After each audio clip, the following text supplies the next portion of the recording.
Bom, nada mais inseguro do que um escritor numa conferência sobre segurança, um escritor que se sente um pouco solitário porque foi o único convidado nesta e na anterior edição e preciso de um abrigo, preciso de um refúgio.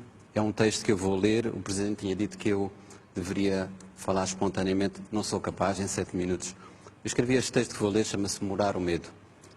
O medo foi um dos meus primeiros mestres. Antes de ganhar confiança em celestiais criaturas, aprendi a temer monstros, fantasmas e demónios. Os anjos, quando chegaram, já era para me guardarem. Os anjos atuavam como uma espécie de agentes de segurança privada das almas. Nem sempre os que me protegiam sabiam da diferença entre sentimento e realidade. Isso acontecia, por exemplo, quando me ensinavam a recear os desconhecidos. Na realidade, a maior parte da violência contra as crianças sempre foi praticada não por estranhos, mas por parentes e conhecidos. Os fantasmas que serviam na minha infância reproduziam esse velho engano de que estamos mais seguros em ambiente que reconhecemos. Os meus anjos da guarda tinham a ingenuidade de acreditar que eu estaria mais protegido apenas por não me aventurar para além da fronteira da minha língua, da minha cultura e do meu território. O medo foi, afinal, o mestre que mais me fez desaprender. Quando deixei a minha casa natal, uma invisível mão roubava-me a coragem de viver e a audácia de ser eu mesmo. No horizonte vislumbravam-se mais muros do que estradas. Nessa altura, algo me sugeria o seguinte, que há neste mundo mais medo de coisas más do que coisas más propriamente ditas. No Moçambique colonial em que nasci e cresci, a narrativa do medo tinha um invejável casting internacional. Os chineses que comiam crianças, os chamados terroristas que lutavam pela independência e um ateu barbudo com o nome alemão. Esses fantasmas tiveram o fim de todos os fantasmas. Morreram quando morreu o medo. Os chineses abriram restaurantes à nossa porta. Os ditos terroristas são hoje governantes respeitáveis e Karl Marx, o ateu barbudo, é um simpático avô que não deixou descendência. O preço dessa construção de terror foi, no entanto, trágico para o continente africano. Em nome da luta contra o comunismo cometeram-se as mais indizíveis barbaridades. Em nome da segurança mundial foram colocados e conservados no poder alguns dos ditadores mais sanguinários de toda a história. A mais grave desta longa herança de intervenção externa é a facilidade com que as elites africanas continuam a culpar os outros pelos seus próprios fracassos. A Guerra Fria esfriou, mas o manicaísmo que a sustinha não desarmou, inventando rapidamente outras geografias do medo ao Oriente e ao Ocidente.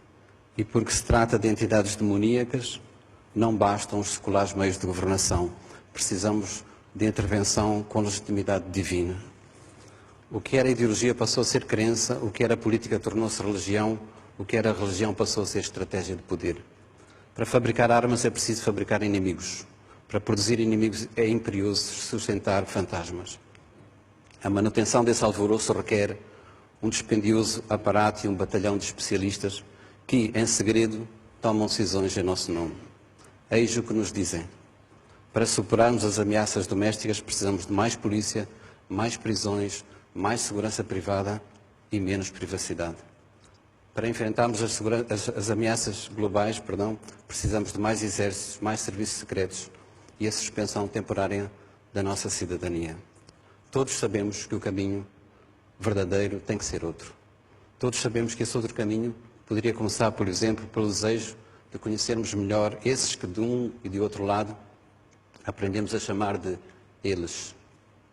Aos adversários políticos e militares juntam-se agora o clima, a demografia e as epidemias. O sentimento que se criou é o seguinte: a realidade é perigosa, a natureza é traiçoeira e a humanidade é imprevisível. Vivemos como cidadãos e como espécie, vivemos como cidadãos e como espécie em permanente situação de emergência. Como em qualquer outro estado de sítio, as liberdades individuais devem ser contidas, a privacidade pode ser invadida e a racionalidade deve ser suspensa. Todas estas restrições servem para que não sejam feitas perguntas como, por exemplo, estas: por que motivo a crise financeira não atingiu a indústria do armamento? Por que motivo se gastou apenas no ano passado $1,5 trilhão de dólares em armamento militar? Por que razão os que hoje tentam proteger os civis na Líbia são exatamente os que mais armas venderam ao regime do Coronel Gaddafi? Por que motivo se realizam mais seminários sobre segurança do que sobre justiça? Se queremos resolver e não apenas discutir a segurança mundial, teremos que enfrentar ameaças bem reais e urgentes. Há uma arma de destruição massiva que está sendo usada todos os dias, em todo o mundo, sem que seja preciso o pretexto da guerra. Essa arma chama-se fome. Em pleno século XXI, 1 em cada 6 seres humanos passa fome. O custo para superar a fome mundial seria uma fração muito pequena do que se gasta em armamento. A fome será, sem dúvida, a maior causa de insegurança do nosso tempo. Mencionarei ainda uma outra silenciada violência. Em todo o mundo, 1 em cada 3 mulheres foi ou será vítima de violência física ou sexual durante o seu tempo de vida. É verdade que sobre uma grande parte do nosso planeta pesa uma condenação antecipada pelo facto simples de serem mulheres. A nossa indignação, porém, é bem menor que o medo. Sem darmos conta, fomos convertidos em soldados de um exército sem nome e, como militares sem farda, deixamos de questionar. Deixamos de fazer perguntas e discutir razões. As questões de ética são esquecidas porque está provada a barbaridade dos outros. E porque estamos em guerra, não temos que fazer prova de coerência, nem de ética, nem de legalidade. É sintomático que a única construção humana que pode ser vista do espaço seja uma muralha. A Grande Muralha foi erguida para proteger a China das guerras e das invasões. A muralha não evitou conflitos nem parou os invasores. Possivelmente morreram mais chineses construindo a muralha do que vítimas das invasões que realmente aconteceram. Diz-se que alguns dos trabalhadores que morreram foram emparadados na sua própria construção. Esses corpos convertidos em muro e pedra são uma metáfora de quanto o medo nos pode aprisionar. Há muros que separam nações, há muros que dividem pobres e ricos, mas não há hoje no mundo um muro que separe os que têm medo dos que não têm medo. Sob as mesmas nuvens cinzentas vivemos todos nós, do Sul e do Norte, do Ocidente e do Oriente. Citarei Eduardo Galeano acerca disto, que é o medo global, e diz-ele: os que trabalham têm medo de perder o trabalho, os que não trabalham têm medo de nunca encontrar trabalho. Quando não têm medo da fome, têm medo da comida.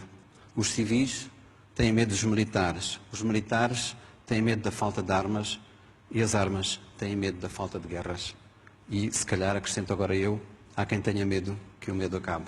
Muito obrigado.